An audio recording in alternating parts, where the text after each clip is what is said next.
ഭാരത് രത്ന മാതൃകയിൽ ഗ്രാമപുരസ്കാരവുമായി മീനങ്ങാടി ഗ്രാമപഞ്ചായത്ത്. കല, സാഹിത്യം, സ്പോർട്സ്, ഗെയിംസ്, പൊതുവിഭാഗം എന്നീ 3 വിഭാഗങ്ങളിലായാണ് ഗ്രാമപുരസ്കാരം നൽകുന്നത്. 5001 രൂപയും ശില്പവും പ്രശസ്തി പത്രവും അടങ്ങുന്നതാണ് പുരസ്കാരം.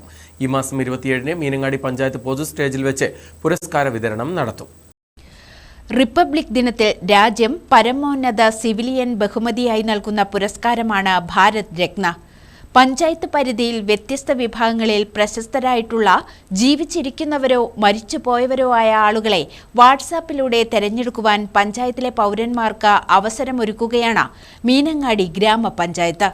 പൊതുവിഭാഗത്തിൽ ജീവിതം കൊണ്ട് മാതൃകയായ യാക്കോബായ സുറിയാനി സഭയുടെ മലബാർ ഭദ്രസനാധിപൻ ഡോക്ടർ ഗീവർഗീസ് മോർ സ്തെഫാനോസ് മെത്രാപ്പൊലീത്ത, കായിക വിഭാഗത്തിൽ പുഞ്ചിരി മീനങ്ങാടിയുടെ സ്റ്റാർ സ്ട്രൈക്കറായിരുന്ന മൺമറഞ്ഞ PC വർഗീസ് എന്ന തങ്കൻ, കലാ സാഹിത്യം വിഭാഗത്തിൽ അനുഗ്രഹീത പിന്നണി ഗായകൻ കലാഭവൻ A. ഗോപകുമാർ എന്നിവരെ പുരസ്കാര ജേതാക്കളായി ജനങ്ങൾ തെരഞ്ഞെടുത്തതായി ഗ്രാമപഞ്ചായത്ത് പ്രസിഡന്റ് KE വിനയൻ പ്രഖ്യാപിച്ചു.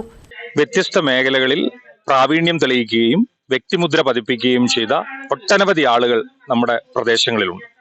പക്ഷെ അത്തരം ആളുകളെ അർഹിക്കുന്ന ഗൗരവത്തോടുകൂടി അംഗീകരിക്കുക, അവർക്ക് പ്രോത്സാഹനവും പ്രചോദനവും നൽകുക എന്ന കാര്യത്തിൽ നമ്മൾ വളരെ പിന്നോക്കമാണ്.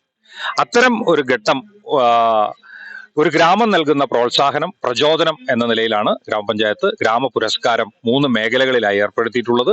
വരും വർഷങ്ങളിലും റിപ്പബ്ലിക് ദിനത്തോടനുബന്ധിച്ച വിവിധ മേഖലകളിൽ ആദരിക്കപ്പെടേണ്ട വ്യക്തിത്വങ്ങളെ ഗ്രാമ പുരസ്കാരം നൽകി ആദരിക്കുമെന്നും ഗ്രാമപഞ്ചായത്ത് പ്രസിഡന്റ് അറിയിച്ചു. News bureau, Meenangadi.